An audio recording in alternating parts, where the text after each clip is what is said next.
Selamat datang di SMA Negeri 1 Cilamaya.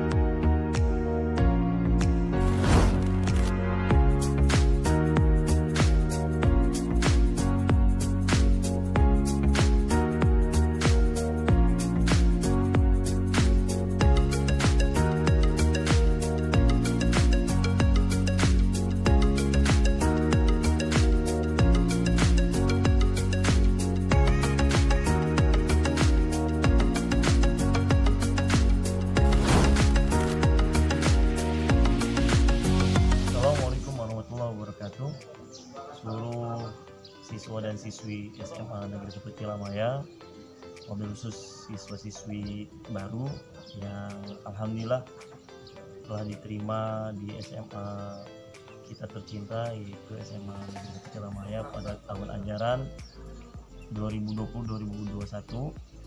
Perkenalkan, nama saya Firdaus. Saya mendapatkan amanah untuk menyampaikan sebuah materi, yaitu materi tentang cara belajar efektif. Kenapa kita butuh mengetahui cara agar mendapatkan efektivitas dalam belajar? Ini sangat penting ya, karena kita sebagai guru dan murid ini tidak terlepas dari belajar. Maka pada kesempatan kali ini saya akan menyampaikan beberapa cara dalam efektivitas belajar. Di sini ada kurang lebih ada 15 cara agar belajar kita lebih efektif menurut psikologi.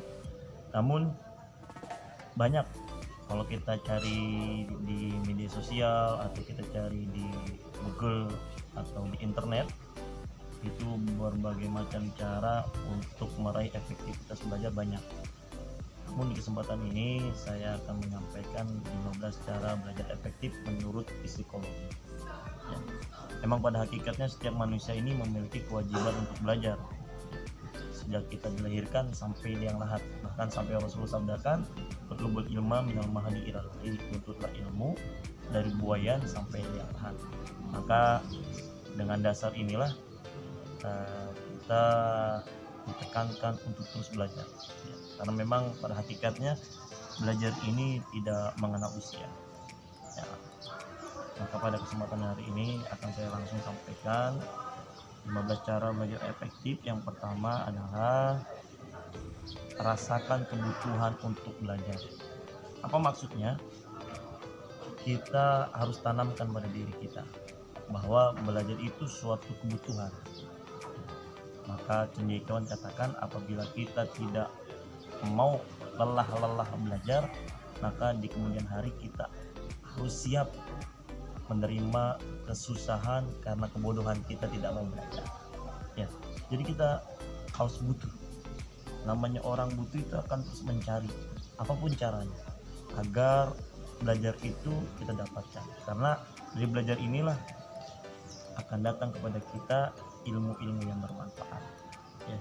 Jadi yang pertama, tanamkan pada diri kita rasa kebutuhan untuk belajar. Kemudian yang kedua adalah belajar dimanapun yang kita suka. Berhubung saat ini kita masih masa-masa pandemi ya, kita dianjurkan untuk BDR, belajar dari rumah, atau PJJ, belajar jarak jauh.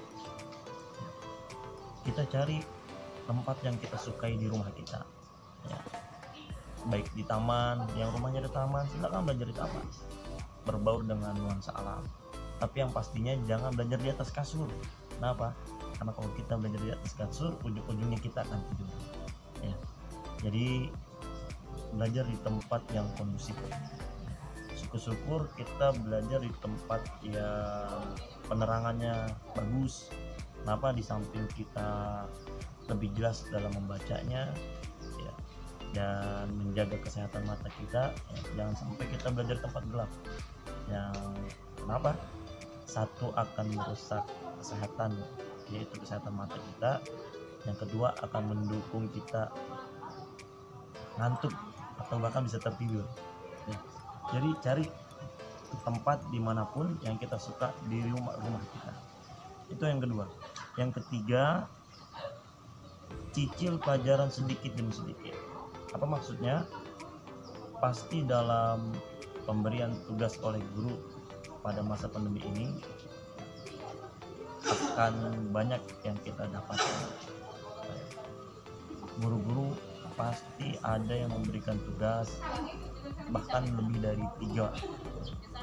Maka bagaimana caranya? Demi sedikit ya, kita cicil pelajaran ya. Kenapa? Kalau kita langsung belajar sekaligus dalam jumlah yang banyak, maka kapasitas otak kita, kapasitas kemampuan kita ini terbatas. Jadi cicillah pelajaran sedikit demi sedikit. Kemudian yang keempat, yang selanjutnya itu bagi waktu belajar kita. Ada baiknya kita membuat jadwal dan target untuk menentukan kapan kita menguasai pelajaran. Contoh, misalkan jam segini, jam 8 kita belajar ini ya. Atau nanti setelah jam 9, setelah itu kita istirahat sejenak, kita belajar pelajaran B, dan nanti di jam selanjutnya atau di waktu yang lainnya kita belajar pelajaran C ya. Jadi kita pintar-pintar bagi waktu, kita susun jadwal untuk belajar. Kemudian yang selanjutnya, yang kelima ya, cara belajar efektif yang kelima itu kita berdiskusi. Kenapa pun kita harus berdiskusi? Karena dalam menentukan model belajar, style belajar ya, kita butuh masukan dari kita. Bagi sebagian orang mungkin udah tahu style belajar yang buat dirinya sendiri, udah tahu saya belajarnya tipenya seperti tipenya seperti. Tapi bagi murid-muridku yang belum tahu style belajarnya, model belajar yang cocok buat dia, bolehlah sekali-kali berdiskusi dengan teman ya. Nanya-nanya bagaimana belajar yang nyaman, bagaimana belajar yang agar bisa lebih mudah memahami materi. Dengan diskusi inilah maka belajar efektif kita akan mendapatkan, bertukar pikiran.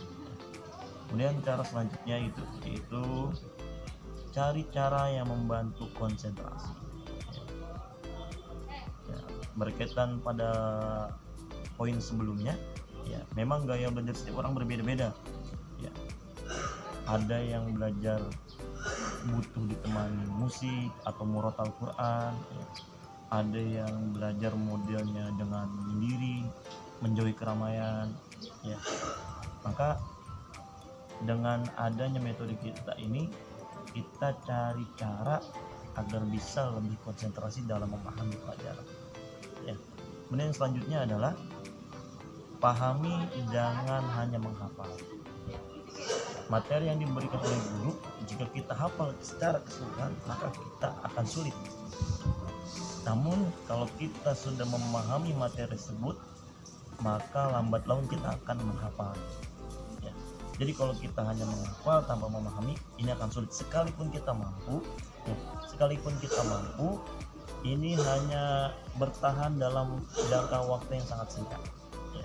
Jika kita menghafal, kemudian bisa minggu atau sebulan yang akan datang itu akan lupa. Tapi kalau kita memahami, kemudian kita menghafal ya, ditambah dengan cara menghafal, maka ini akan bertahan ilmu yang kita miliki ini dalam jangka waktu yang panjang.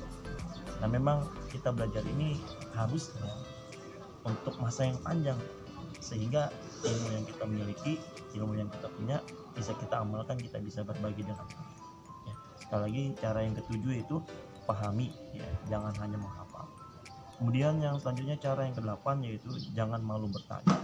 Ada istilah mengatakan malu bertanya sesat di jalan. Nah ini jangan sampai kita sesat di masa depan, ini yang lebih bahaya lagi.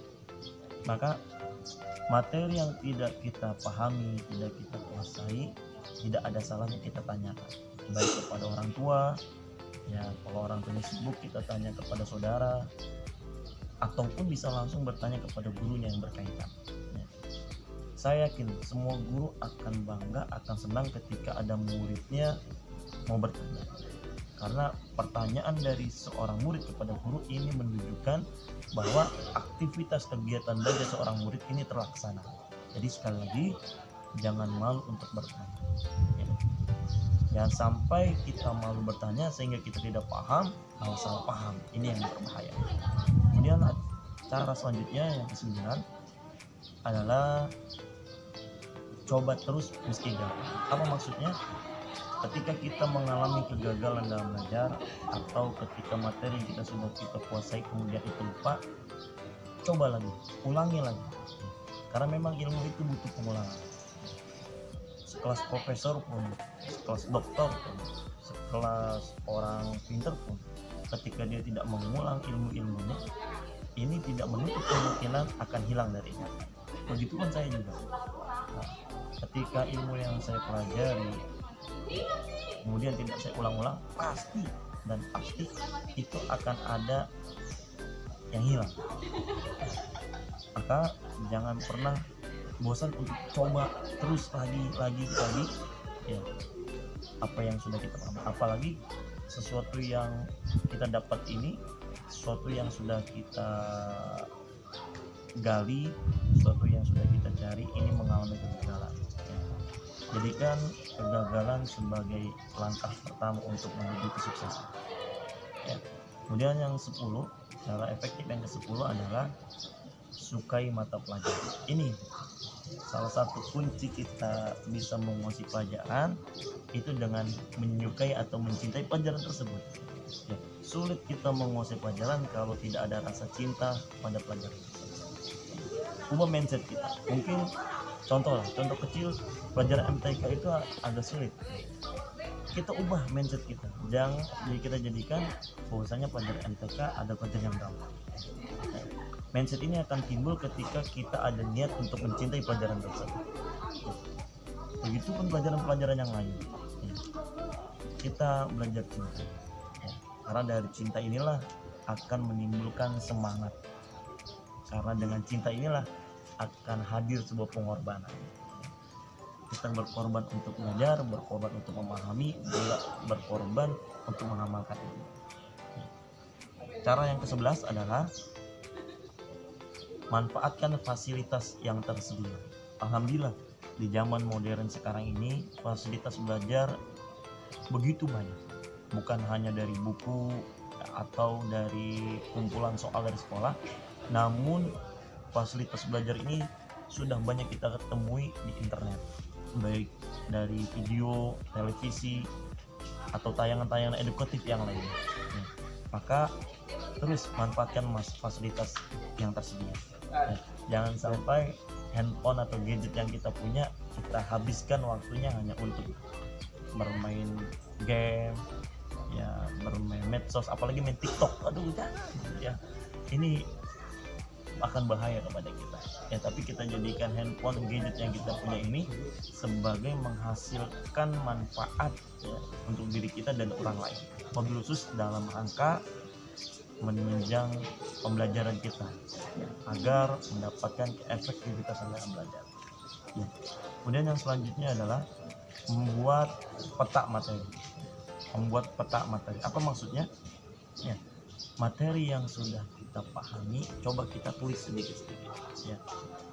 Kemudian kita bikin konsep atau review kembali. Agar apa? Agar memudahkan kita untuk memahami intisari dari ilmu yang sedang kita pelajari. Jadi kalau kita bikin peta materi atau review, mengulang-ulang.